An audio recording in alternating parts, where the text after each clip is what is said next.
নির্বাচন খুব দুঃখ লাগে, আসলে হাসিও পায়। এই যে জামাত ইসলাম এবং ছাত্র শিবির 5 আগস্ট পরবর্তী সময়ে গোটা বাংলাদেশ জুড়ে নারীদেরকে নিয়ে কুৎসা রটাচ্ছেন, বিশেষ করে ঢাকা বিশ্ববিদ্যালয়ের মাটিতে জাতীয়তাবাদী ছাত্র দলের মেয়েদেরকে নিয়ে যে ধরনের নোংরা চর্চা করেছেন, এটা কোনোভাবেই কিন্তু আমাদের ধর্ম এবং অন্যান্য ইসলাম ধর্ম এবং অন্যান্য কোনো ধর্মেই কিন্তু এগুলো জায়েজ এবং স্বীকৃত নয়।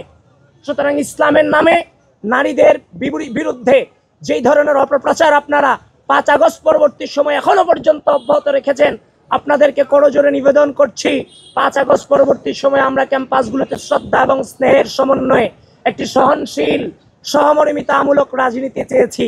আপনাদেরকে আহ্বান করব, এই জায়গাগুলো থেকে সরে এসে আপনারা সহনশীলতার রাজনীতিতে ফিরে আসেন। নারী সম্পর্কে যে কুৎসিত দৃষ্টিভঙ্গি, সেখান থেকে আপনারা আশা করি ফিরে আসবেন। কারণ এটা প্রথম নয়। ঢাকা বিশ্ববিদ্যালয়ের আপনারা জেনে থাকবেন, ঢাকা বিশ্ববিদ্যালয়ের এই যে গ্রুপগুলোর নাম একটু আগে বলেছি, সেই গ্রুপগুলোতে ঢাকা বিশ্ববিদ্যালয়ের পোস্টার লাগানোর কারণে আমাদের মেয়েদেরকে নিয়ে মানে রিয়েল আইডি দিয়ে ঢাকা বিশ্ববিদ্যালয় গ্রুপে যেই ধরনের নোংরা অপপ্রচার করা হয়েছে, ঢাকা বিশ্ববিদ্যালয়ের প্রক্টর বরাবর আমরা সেই তখন থেকেই ওই আইডিগুলো দিয়ে অভিযোগ দিয়েছি, কিন্তু ঢাকা বিশ্ববিদ্যালয়ের প্রক্টর এবং ঢাকা বিশ্ববিদ্যালয় প্রশাসন সেই ছেলেগুলোকে চিহ্নিত করতে পারলেও তাদের বিরুদ্ধে কোনো ব্যবস্থা গ্রহণ করতে পারেনি, যেটা এখনো পর্যন্ত বিদ্যমান আছে, সেই ব্যবস্থা গ্রহণ না করার কারণে। 21 হল, জসিমউদ্দিন হল সহ অন্যান্য 71 হল সহ অন্যান্য সকল হল থেকে আমরা একটু আগে আমরা হলের প্যানেল নিয়ে বসেছি, আমরা অভিযোগ পেয়েছি। আগে ছাত্রলীগ করতো গেস্টম গণরম কালচার, এখন আমরা শুনতেছি যে মুড়ি পার্টির কালচার। এখন সেই মুড়ি পার্টিতে বলা হয় যে কে কয়টা নাম মুখস্থ করতে পেরেছে শিক্ষার্থীদের প্যানেলে যারা আছে আর কি, মানে প্যানেলে মানে গুপ্ত সংগঠনের কিংবা হচ্ছে যে তারা যে প্যানেল দিয়েছে সেই প্যানেলের যে মেম্বার কিংবা সদস্যরা আছে, তাদের নামগুলা যাদেরকে মুড়ি খাওয়াচ্ছে তারা মুখস্থ করতে পারছে কিনা এটা নিয়ে একটা প্রতিযোগিতা হচ্ছে, এবং যে বেশি নাম মুখস্থ করতে পারছে তাকে উপঢৌকন এবং উপহার দেওয়া হচ্ছে। সুতরাং নির্বাচন খুব দুঃখ লাগে, আসলে হাসিও পায়। এক্সট্রিম মশার কয়েল প্ল্যান্ট ফাইবার দিয়ে তৈরি, ডেঙ্গু, চিকুনগুনিয়া বাহি সহ যে কোনো মশার বিরুদ্ধে দেয় এক্সট্রিম সুরক্ষা।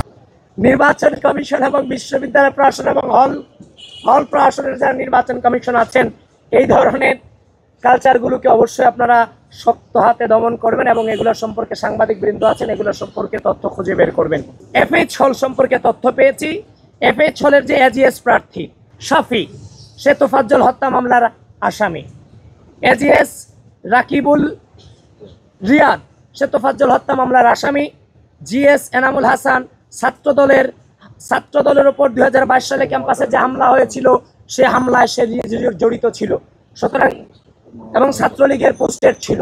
সুতরাং এরা কিভাবে এই অবস্থায় থেকেও নির্বাচন করতে পারছে, সেটা নিয়ে নির্বাচন কমিশনকে আমরা প্রশ্ন করছি, সেই বিষয়ে তারা অবশ্যই আমাদেরকে জবাবদিহিতা করবেন। তারপর এফরমান হলের যে গুপ্ত শিবির এবং বাকশাস যারা ক্যান্ডিডেট আছে, তাদেরকে এফরমান হলের প্রবোধ সরাসরি পক্ষপাতিত্ব করছেন, পেট্রোনাইজ করছেন। সুতরাং এফরমান হলের প্রবোধ সম্পর্কে আমরা ওপেনলি আপনাদের পুরো বিশ্ববিদ্যালয়কে এবং নির্বাচন কমিশনকে আমরা অভিযোগ করছি, উনি যদি পক্ষপাতিত্ব যে অভিযোগ ওনার সম্পর্কে এসেছে এবং সেটার প্রমাণ আমাদের কাছে আছে, সেই বিষয়ে আশা করি নির্বাচন কমিশন সেই হলের প্রভূত সম্পর্কে আপনারা ব্যবস্থা গ্রহণ করবেন। আমরা এমনও তথ্য পেয়েছি এফরমান হল থেকে যে এফরমান হলের একজন সাংবাদিক তিনি সেখানে প্রতিদ্বন্দ্বিতা করছেন এবং যে স্টুডেন্টরা ছাত্রদের ছেলেদের পক্ষে কাজ করছেন, সেই ছেলেদেরকে সেই সাংবাদিক বিভিন্নভাবে ব্ল্যাকমেইলিং করছেন। সুতরাং এফরমান হল সম্পর্কে নির্বাচন কমিশন যারা হল কমিশন যারা আছেন, তারা এই জিনিসগুলোকে তদন্ত করবেন এবং ব্যবস্থা গ্রহণ করবেন।